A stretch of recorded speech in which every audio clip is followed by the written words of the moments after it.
Congress party బాగా చేస్తుంది, అసలు ఇది బీసీల కోసమే ఉంది, బీసీల మేలు కోసమే పనిచేస్తుంది, బీసీల కులగణన రిపోర్టు కూడా తక్కువ వచ్చినా కానీ 46% అని చెప్పినా ఇది బీసీల మేలు కోసమే మేము చెప్తున్నాము, మీరు దీన్ని నమ్మండి అని నమ్మించడంలో, సంఘాలను మరి కూడగట్టడంలో, అదేవిధంగా మేధావులను కూడగట్టి ఎక్కువ మందిని కూడగట్టి తన వాయిస్ను వాళ్ళ ద్వారా చెప్పించి, వాళ్ళ ద్వారా ఏంటిది అని అంటే ప్రజలకు ఈ కాంగ్రెస్ పార్టీ మంచిగా చేస్తుంది, కాంగ్రెస్ పార్టీ బీసీల కోసమే ఉంది, ఇక చేయాల్సిందల్లా ఏంటంటే రాజ్యాంగ సవరణే చేయాలి, కేంద్ర ప్రభుత్వమే చేయాలి, కేంద్ర ప్రభుత్వం మీదనే మనం పోరాటం చేయాలి అని మొత్తం సమస్యను అంతా కూడా అక్కడికి తిప్పే విధంగా మరి మేనేజ్మెంట్ చేయటము అనేది కూడా ఒక రకంగా గొప్ప విషయమే. ఇది ఒక రకంగా కాంగ్రెస్ పార్టీ పాక్షికంగా విజయం సాధించినట్టే. కాకపోతే ప్రజలు ఎంతవరకు నమ్మిందా అనేది వేరే విషయం. ప్రజలలో ఇది వెళ్ళిందా, వ్యతిరేకంగా రాబోతుందా, అనుకూలంగా రాబోతుందా అనేది వేరే విషయం. కానీ ఎక్కువ మందితోటి మొత్తం ఏందనంటే కనపడ్డ సంఘము, కనపడ్డ మేధావి ప్రతి ఒక్కరితోటి కూడా ఏందనంటే కాంగ్రెస్ పార్టీ మంచి బీసీల కోసమే చేస్తుంది.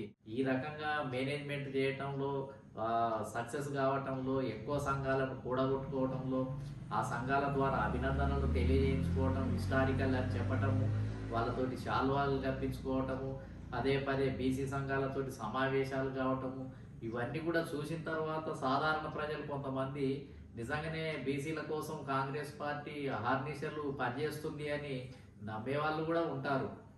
కాబట్టి కాంగ్రెస్ పార్టీ గొప్పతనం ఏంటిది అని అంటే మేనేజ్మెంట్ చేయటంలో, అందరినీ తిప్పుకోవటంలో, మరి అందరితోటి చెప్పించటంలో ఇది ఒక రకంగా ఏంటిది అని అంటే ఒక రకంగా పాక్షికంగా విజయం సాధించింది అనే చెప్పుకోవాలి.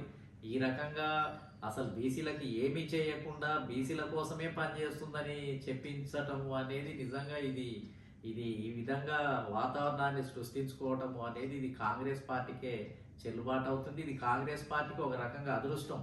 ఇంతమంది అసలు కాంగ్రెస్ పార్టీ విధానాలను కొనియాడుతూ, అసలు కాంగ్రెస్ పార్టీ మా బీసీల కోసమే ఉంది, కాంగ్రెస్ పార్టీ చేసిందంత కరెక్టే అని చెప్పే నాయకత్వాన్ని కూడా తీసుకోవటము, సంఘాలను ఆ సంఘాలే మొత్తం ఏంటంటే ఎగబడి మరి కాంగ్రెస్ పార్టీకి మద్దతు ప్రకటించటము, కాంగ్రెస్ పార్టీ వెంట ఢిల్లీకి వెళ్ళటము, ఢిల్లీలో ఒక వాతావరణాన్ని సృష్టించటము, నిజంగా ఇవన్నీ కాంగ్రెస్ పార్టీకి ఒక అదృష్టమే. అందరూ అసలు ఆ రకంగా చెప్పేవాళ్ళు కూడా దొరకటము, ఆ రకంగా వాళ్ళను శ్లాఘించటము, కాంగ్రెస్ పార్టీకి అనుకూలంగా మాట్లాడే వాళ్ళు ఉండటం కూడా కాంగ్రెస్ పార్టీకి గొప్ప విషయమే, అదృష్టంగా భావించాల్సినటువంటి అవసరం ఉంది. లేకపోతే కాంగ్రెస్ పార్టీ ఉన్నటువంటి పరిస్థితుల్లో ఇచ్చినటువంటి విధానాలు, అనుసరించిన ఫలితాలు ఇవన్నీ కనుక చూస్తే అసలు ఎవరు కూడా దాని దగ్గరికి పోయి సమర్థించడానికే సిద్ధంగా ఉండరా? అసలు ఇంత ఇంత అన్యాయం చేసింది, బీసీల ప్రాతినిధ్యమే అంతరించిపోతుంది, అసలు బీసీలకు ఏమీ లేదు అని అనుకుంటున్న ఈ సమయంలో మరి చాలా మందితోటి అసలు కాంగ్రెస్ పార్టీ చాలా అద్భుతమైనటువంటిది అని చెప్పించటము, హిస్టారికల్ అని చెప్పించటము, అసలు కాంగ్రెస్ పార్టీ చేయాల్సినవి అన్నీ చేసేసింది, ఇక మిగిలిందల్లా బీజేపీ ఒకటే చేయాల్సింది, రాజ్యాంగ సవరణ బీజేపీ చేతుల్లోనే ఉందని చెప్పించి ఒక వాతావరణాన్ని రాష్ట్రంలో సృష్టించడం అనేది కూడా కాంగ్రెస్ పార్టీ చాలా అసలు గొప్ప నైపుణ్యతను, అదేవిధంగా గొప్ప వ్యూహాన్ని రచించింది అనే చెప్పాలి.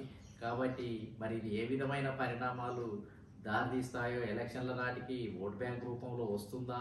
మొత్తానికైతే ఇప్పుడు మేనేజ్మెంట్ చేయటంలో కాంగ్రెస్ పార్టీ చాలా విజయవంతమైందని చెప్పాలి.